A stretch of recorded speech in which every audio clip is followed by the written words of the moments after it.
Today's customers expect fast, personalized support. Intercom has the tools you need to deliver just that, efficiently, at any scale. Supercharge your team's productivity and make your customers super happy with Intercom.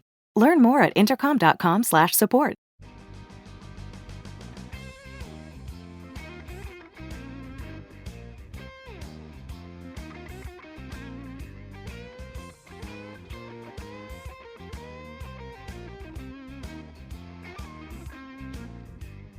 Welcome, one and all, to Blunt Business on CannabisRadio.com. Thank you again for joining us. This week, I'm happy to go ahead and present to you a returning guest of the program.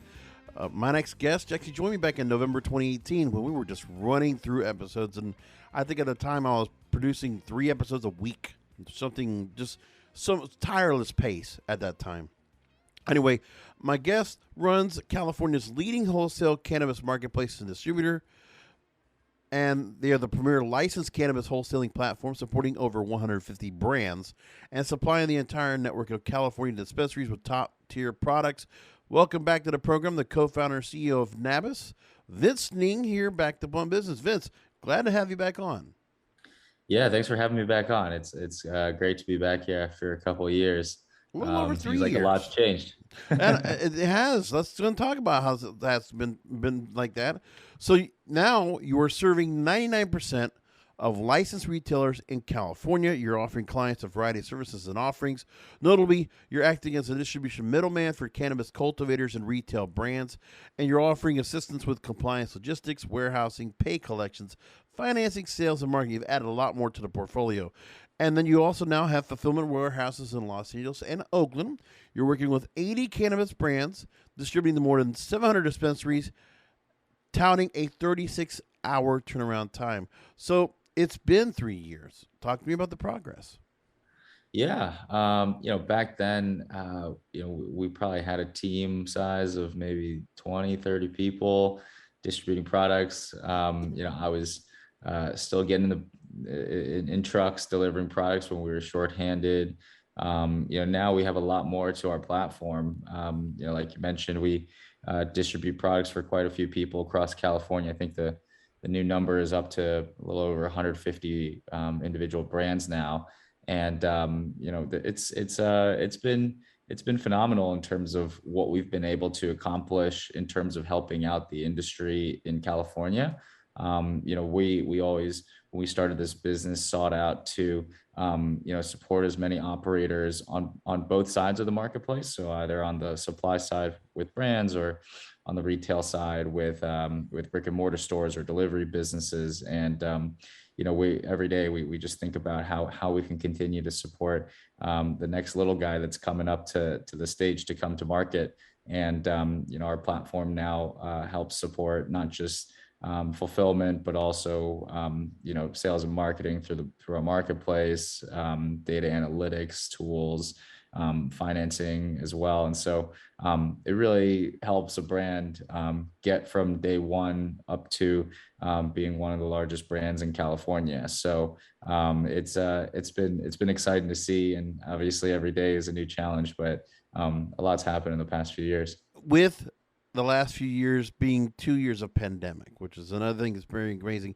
What I want to ask real quick is, now there was a point where you had talked to TechCrunch and mentioned how Nabis has shipped $250 million of cannabis each year.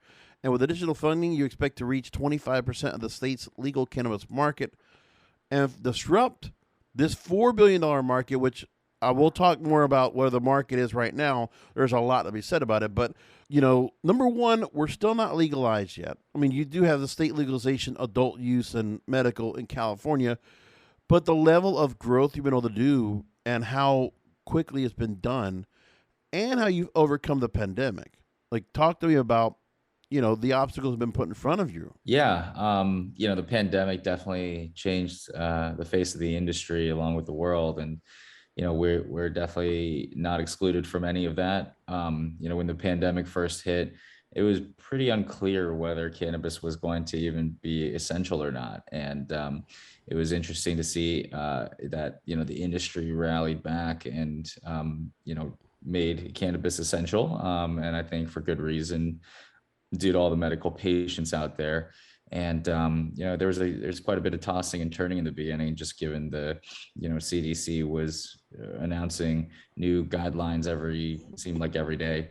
And we had to change our operational workflows and policies pretty much every day. So, big shout out to our HR department for getting that right. Through COVID, we actually grew quite substantially. I think back then, like you said, we were shipping around $250 million worth of product out of the 4 billion market, and today we've more than doubled in size. So we ship over $500 million worth of product now, the team has grown from about 100 people beginning of last year now to we just crossed 300, and so it's been quite a growth period for us, and I think the entire cannabis industry. And so, curious to see how things continue to shake out post COVID, but I think it really, helps cement the industry in a lot of ways. Now we're gonna go into a break in just a minute and delve into the actual California market itself and where things are, because there's a lot of news being talked about it. What is interesting to me is, the government, in California, they want more tax revenue. There's that issue coming into play. Plus, the constant issue, not just the fact that what the CDC has recommended and what guidelines are being made to companies, it's also the state of emergency being still implemented. And, whether it's right or not, I want to say anything political about this, the idea is that the state of emergency could be said to be a little bit more strenuous and a little bit more in of a lockdown sense than it would be in other states. And it's affecting a lot of what the cannabis market goes through. I just think there's a whole lot to go and delve into.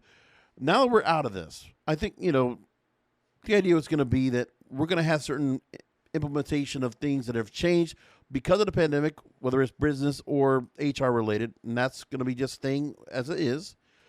And the thing is, we're left just with the market, and we're in terms of economic issues that are playing into things, and also just where the state of California is, that has to be considered.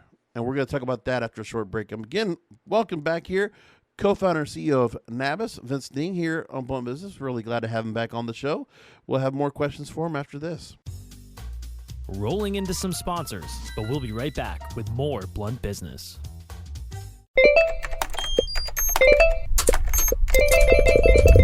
Does everyone need customer support today? We've got you. Intercom has the tools to manage support at any scale, like integrations, bots, and more. All in one powerful platform. We'll even automatically resolve 33% of your support volume, so you have more time for customers who need you most. Oh, that's better. Supercharge your team's productivity and make your customers super happy with Intercom. Learn more at intercom.com/support. Progressive presents Forced Metaphors about bundling your home and auto. In sports, 3 goals is a hat trick. And when you bundle your home and auto with Progressive, you get a hat trick of great savings and round-the-clock protection. So you might be thinking, wait, that's 2 things. A hat trick is 3. But in this metaphor, great savings counts as 2 goals, and so does round-the-clock protection. So it's like 4 goals, and that's more than 3. It's basic math. Forced Metaphors, presented by Progressive. Bundle and protect today. Progressive Casualty Insurance Company and affiliates. Discount not available in all states or situations. We're back here on Blunt Business with Vince Ning, co-founder and CEO of Nabis. MJ Biz Daily recently wrote, and this is just recently as I recorded this program with you, California marijuana companies already facing labor shortages, high taxes, and regulatory red tape. We're talking about companies in general, are now contending with supply chain gridlock, forcing many to reassess and revamp procurement strategies as margins shrink. I want to take more from the passage here.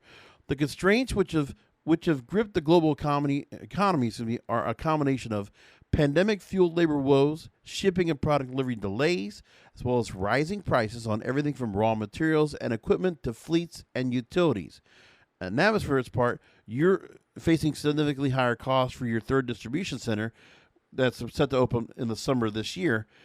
And it's an 86,000 square foot facility in the Central Valley, nearly doubling your warehouse space in LA and Oakland combined.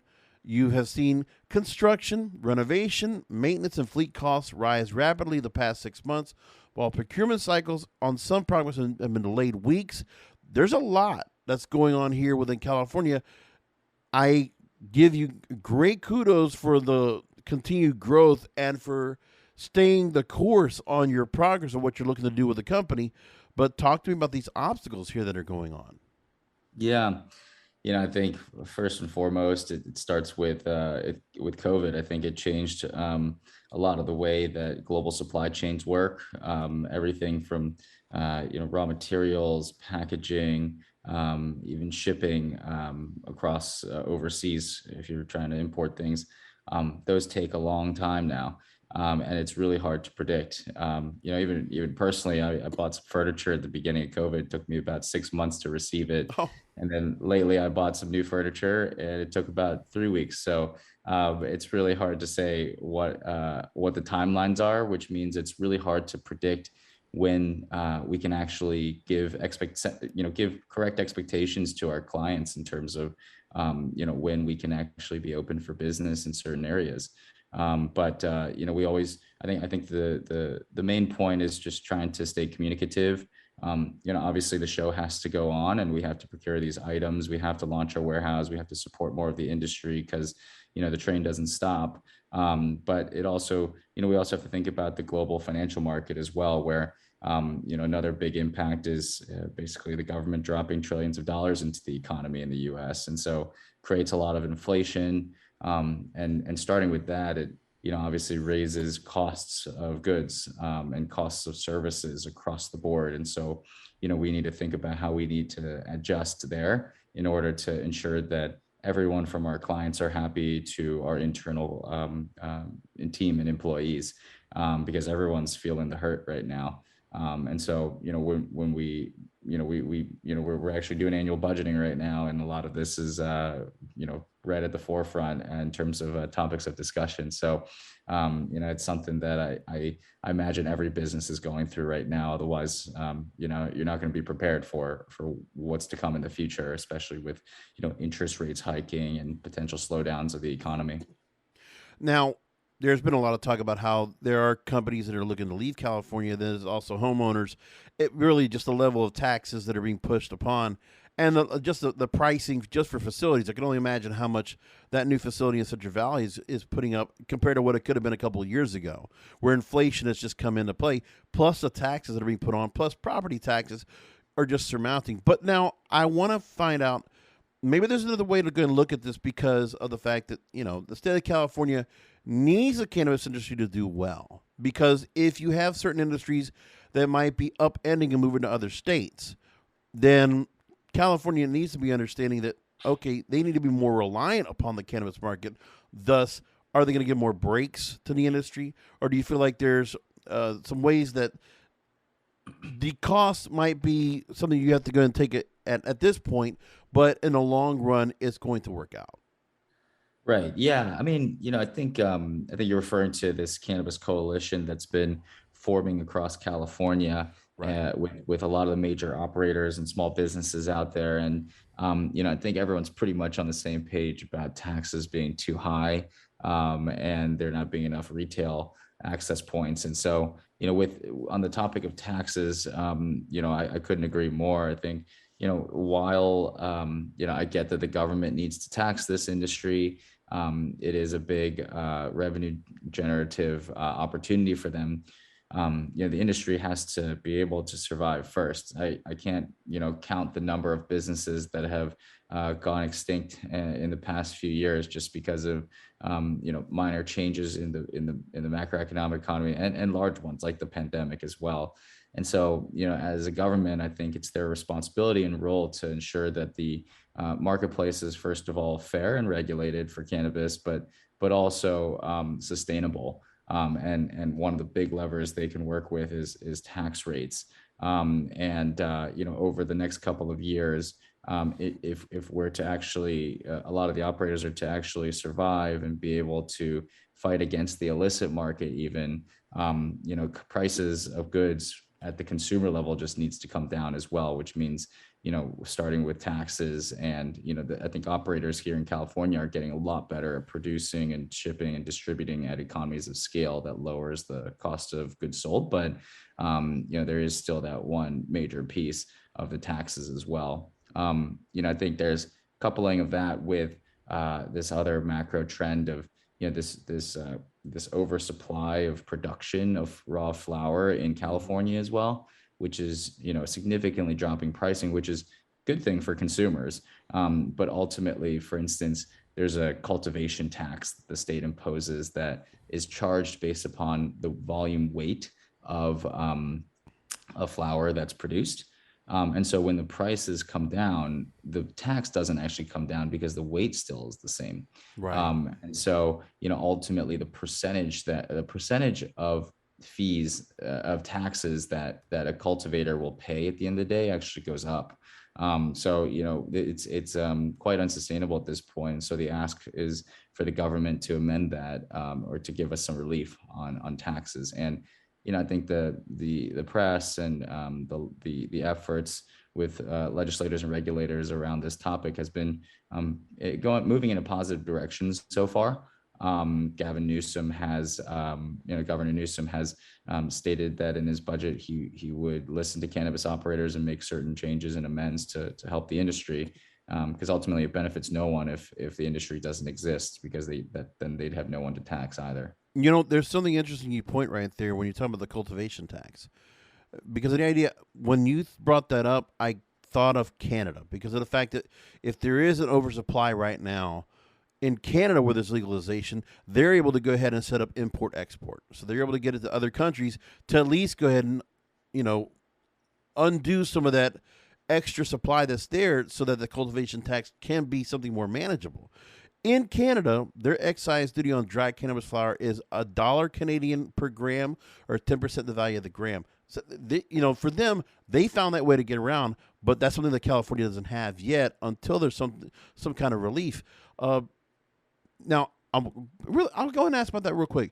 Do you think that within this, is there any kind of chance where we could see where California, without legalization federally, could there be something can be done so they can offshoot some of that cultivation tax, help release some of that oversupply to get the supply out to other areas that could use it? Yeah, I mean, I think there can be intermediary regulation that permits interstate commerce, or at least states that are, if two states are bordering and they're legal, they can transfer products to each other. That might be something that can help balance out the supply of products. But currently, I will say it's not happening. I think products are definitely leaking out of California, but it's not regulated. But that's not a bad idea. Arizona, Oregon, Washington, you could do something like that where you could put that together.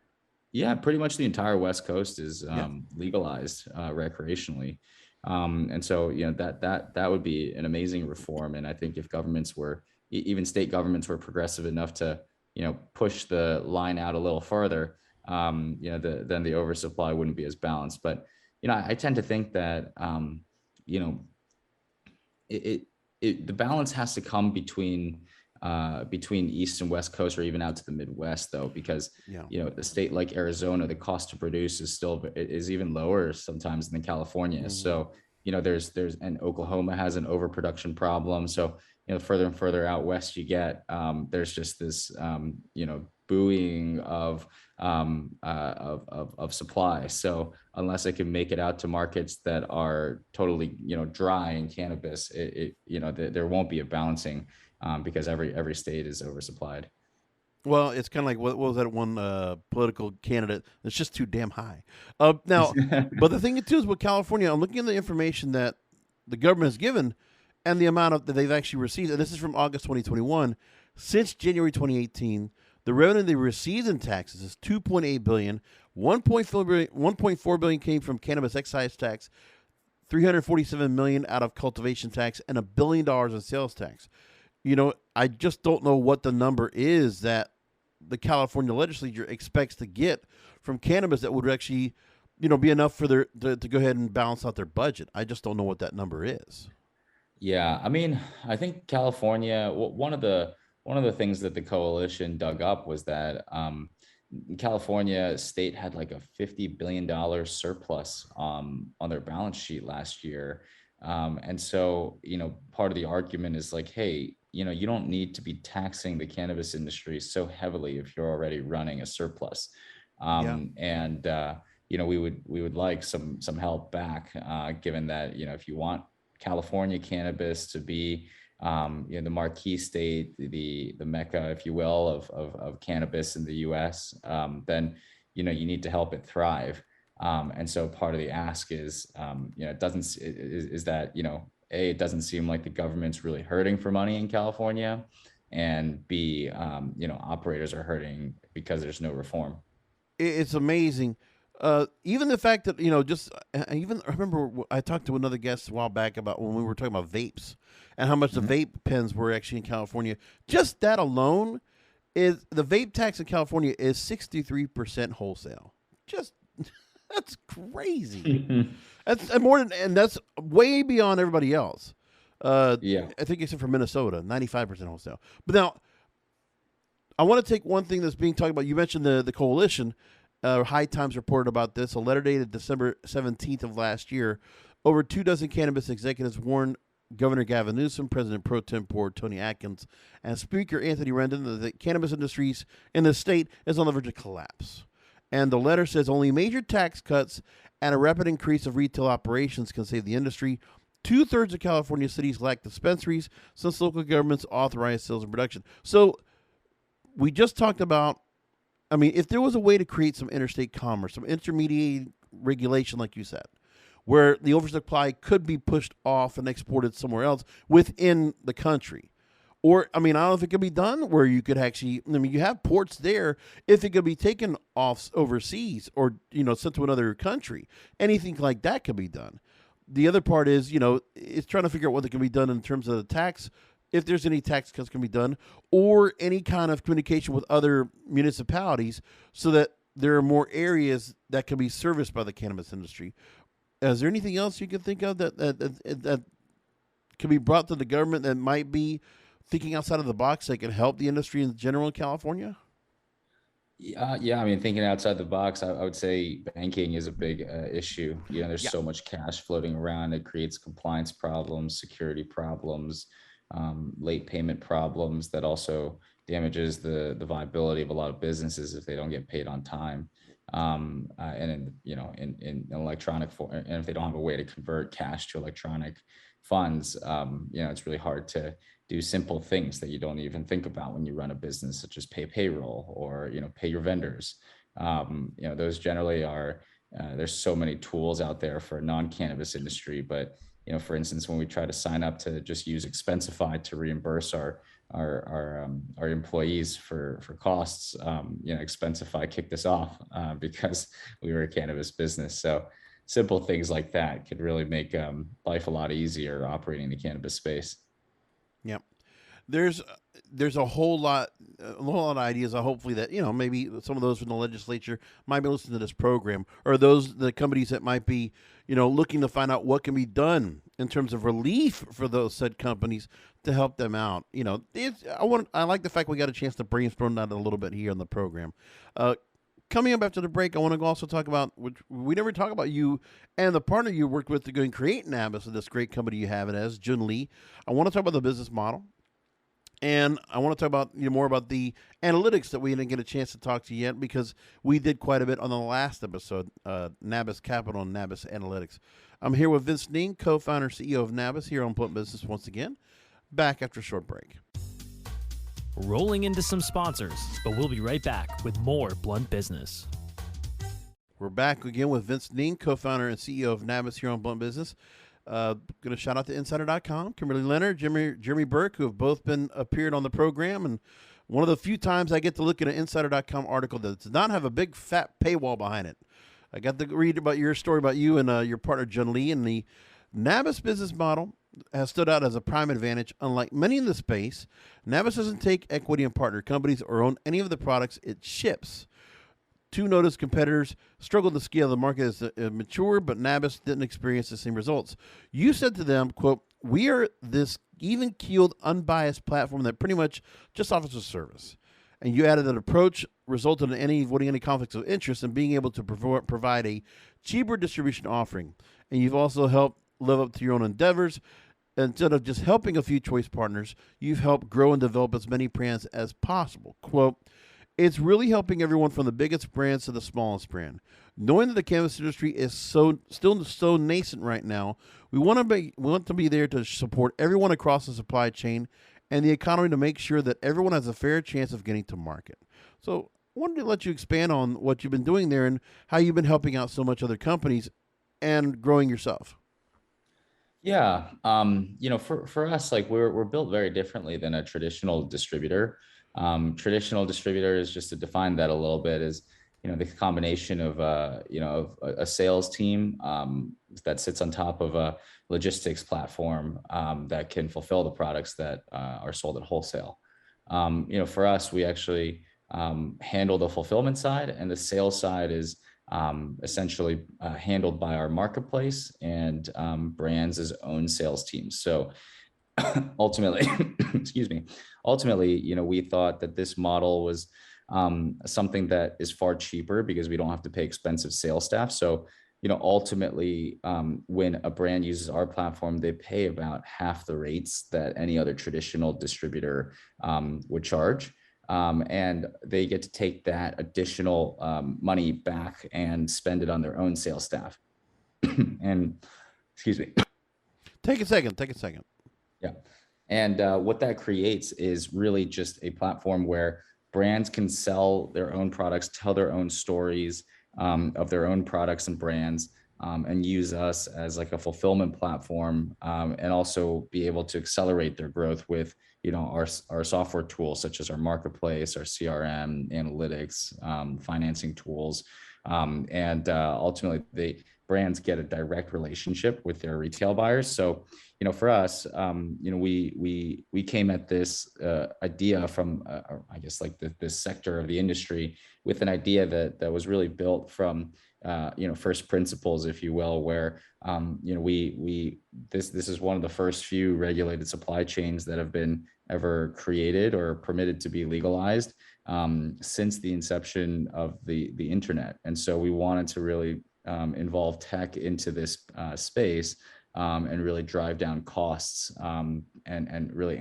allow brands to amplify their sales better than a very human driven supply chain might. And so over time, our next largest competitor in the traditional space probably distributes maybe 20 to 25 brands, and we're helping to support a lot more, and especially a lot of the smaller brands as well, who otherwise wouldn't have a shot at getting to market. Let's go and talk about Nabis Marketplace, Nabis Capital, Nabis Analytics. So you're seamlessly connecting brands with retailers and providing businesses financing and data analytics insights to help sales strategy. I know we talked about it, and obviously a lot of things have probably changed, probably some upgrades and probably some enhancements. Talk to me about what has changed with the platform and what more that you offer now these days.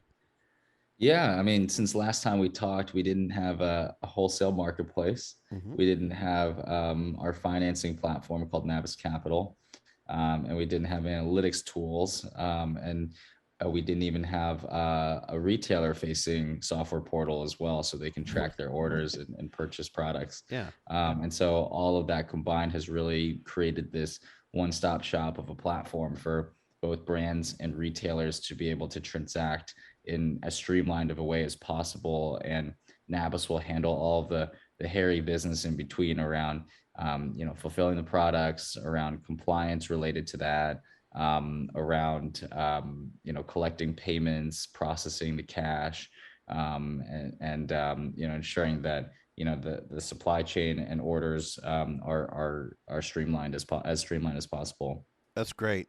Hey, really, Vince, I'm glad we got a chance to go ahead and catch back up and where things have gone and kind of just follow the trek of where Nabis has gone as a company and where things have been. So really glad to hear everything's going very well. And like I said, hopefully just that there's a whole lot more help that California gets so that, for what you're doing right now and all the companies you're helping out, you're doing so much for everybody out there. It's really great. And, let's definitely go ahead and do this again in another couple of years, I guess. We can always just keep up and keep in touch. But real quickly, let's send people to the website, nabis.com, NABIS.com, like cannabis, just take the first CA out there. And real quickly, when people go to the website, let people know how, if there are some possible customers out there listening in the audience that might be interested in what you're doing, take a minute to go ahead and talk to them about why Nabis would be someplace they need to go ahead and follow with you for wholesale in one. Yeah, I mean, go to nabis.com, check out our Instagram. It's nabis_HQ. You can also reach out to partnerships at nabis.com, and our team will send you materials as it relates to all of our products and services, and how we can help you grow your business. Fantastic. Again, joined with Vince Ning, co-founder and CEO of Nabis. Thanks for being here with the program. And thank you, listeners, for listening to the program. As you always do, make sure to rate and review where you can, whether it's Amazon Music or Apple Podcasts. We will talk to you next time.